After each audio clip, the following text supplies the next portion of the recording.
నమస్కారం. కలియుగ ప్రత్యక్ష దైవం శ్రీ వెంకటేశ్వర స్వామి లడ్డు ప్రసాదంపై చంద్రబాబు నాయుడు గారు రాజకీయాలు చేస్తూ ఉన్నారు. అందుకే వారికి వెంకన్న స్వామి మంచి బుద్ధిని ప్రసాదించాలని నేనైతే కోరుకుంటా ఉన్నా.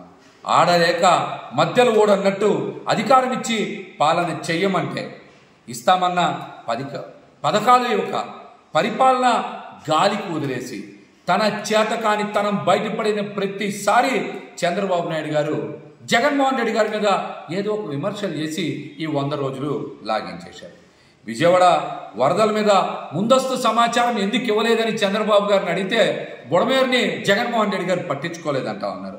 తల్లికి వందనం కింద ఇస్తానన్న డబ్బులు ఎందుకు ఇవ్వలేదంటే ప్రభుత్వం దగ్గర డబ్బులు లేవంటా ఉన్నారు. రైతు భరోసా డబ్బులు ఏవి అంటే అప్పుడు ఎవరు ఇవ్వడం లేదంటున్నారు. ఇలా 100 రోజుల పాటు తన చేతకానితనానికి జగన్మోహన్ రెడ్డి గారిని అడ్డం పెట్టుకుని బతికేసి ఇప్పుడు ఇవ్వాల్సిన పథకాలకు వరద బాధితులకు అందించాల్సిన నష్టపరిహార విషయాన్ని డైవర్ట్ చేయడానికి శ్రీవారి లడ్డూ ప్రసాదాన్ని ఒక రాజకీయ అస్త్రంగా ఒక టాపిక్గా బయటికి తీసుకొచ్చారు. ఇది కూడా ఎక్కడ మాట్లాడారు? చంద్రబాబు నాయుడు గారు కూటమి నేతలు 100 రోజుల పాలన గురించి మంగళగిరిలో ఒక సమావేశంలో మాట్లాడకుండా ఈ విషయాన్ని బయటపెట్టారు. అసలు రిపోర్ట్స్ ఎప్పుడు వచ్చినాయి? రిపోర్ట్స్ మీరు జూలై నెలలోనే ఎందుకు బయట పెట్టాలా?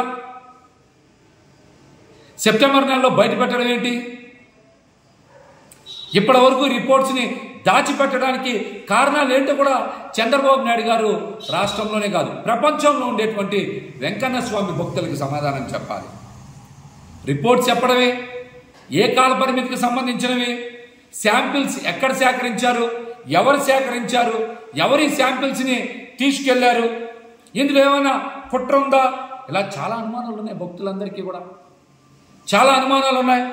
ఎందుకని ఈ మాట మాట్లాడుతున్నాం అంటే నెయ్యి కొనుగోలు టెండర్ కేవలం 3-4 నెలలకే ఆహ్వానిస్తారు. టెండర్ని ఆహ్వానిస్తారు. నెయ్యి నాణ్యత ప్రతి ట్యాంకర్కి కూడా శ్రీవారి ఆలయం దగ్గర తనిఖీ చేస్తారు. ప్రతి ట్యాంకర్కి నెయ్యి నాణ్యతను తనిఖీ చేస్తారు. నాణ్యత లేకపోతే తిప్పి పంపుతాం అని సుబ్బారెడ్డి గారు స్వయంగా చెప్పారు. గతంలో వారు టీటీడీ చైర్మన్గా మరి విధులు నిర్వర్తించారు.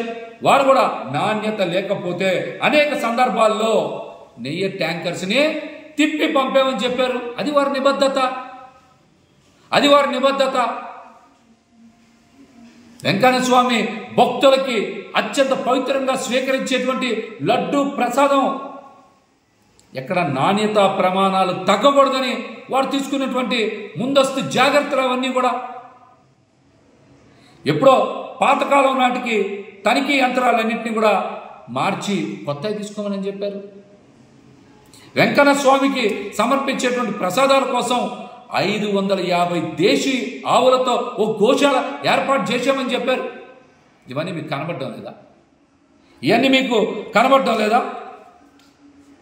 ఇంకొక చాలా ముఖ్యమైన విషయం ఏంటంటే దశాబ్దాల తరబడి లడ్డూను తయారు చేసేటువంటి శ్రీ వైష్ణవులకి లడ్డూ తయారు చేసే అంశంలో అక్కడ వినియోగించేటువంటి సరుకుల నాణ్యత విషయంలో ఏ చిన్న తేడా వచ్చినా బయటికి చెప్పేస్తారు కదా వాళ్ళు. 5 సంవత్సరాల పాటు ఎందుకు ఎవరైనా ఉపేక్షిస్తారు? చెప్పండి, ఎందుకు ఉపేక్షిస్తారు? గతంలో నాణ్యమైన సరుకులు ఇవ్వకపోతే చంద్రబాబు నాయుడు గారి హయాంలో వాళ్ళు బయటకు వచ్చి మాట్లాడారు. భగవంతుడే వాళ్ళకి ముఖ్యం, కానీ ఈ బోర్డుని వాళ్ళని పట్టించుకునేటువంటి పరిస్థితి ఉండదు. ఇది అందరికీ తెలిసిన విషయం.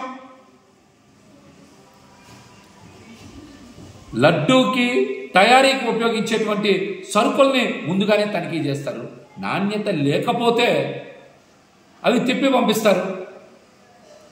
లడ్డూ తయారైన తర్వాత నాణ్యత ప్రమాణాలని మరి పరీక్షించేటువంటి అవకాశమే లేదు. అది శనగపిండి కావచ్చు, నెయ్యి కావచ్చు, మరి ఇతర సరుకులైనా కావచ్చు, అవన్నీ కూడా లడ్డూ తయారీకి ముందే నాణ్యత తనిఖీ చేసేటువంటి అవకాశం ఉంటుంది. కానీ లడ్డూ తయారు చేసిన తర్వాత నాణ్యత తనిఖీ చేసేటువంటి అవకాశం ఉండదు. మరి మరి నాచి రకం సరుకులను ఉపయోగిస్తే ఇంతకాలం చంద్రబాబు నాయుడు గారు ఎందుకు ఈ విషయాన్ని బయటపెట్టాలా? దీనికి కూడా సమాధానం చెప్పాలి. 5 సంవత్సరాలు అక్కడేమి నాణ్యత లేనటువంటి సరుకులు రాలా? ఏ కాలానికి వచ్చినాయి, ఎప్పుడు వచ్చినాయి, ఏ ట్యాంకర్ వచ్చింది, ఏ సరుకుల్లో ఉన్నది చెప్పకుండా కోట్లాది మంది హిందూ భక్తుల మనోభావాలతో రాజకీయం చేస్తున్నటువంటి చంద్రబాబు నాయుడు గారికి, కూటమి ప్రభుత్వానికి వెంకన్న స్వామి భక్తులు సరైన సమయంలో సరైన రీతిలో జవాబిస్తారని కూడా ఈ సందర్భంగా మేమైతే తెలియజేస్తున్నాం. ఇక్కడి నుంచి అయినా సరే భక్తుల్ని మనోభావాల్ని కాపాడే విధంగా మీరు చర్యలు తీసుకోవాలి. కానీ స్వామివారి ప్రసాదాన్ని రాజకీయ అస్త్రంగా ఉపయోగించుకుంటే దీన్ని ఎవ్వరు కూడా క్షమించరని కూడా ఈ సందర్భంగా కూటమి నాయకులకి తెలియజేస్తాం.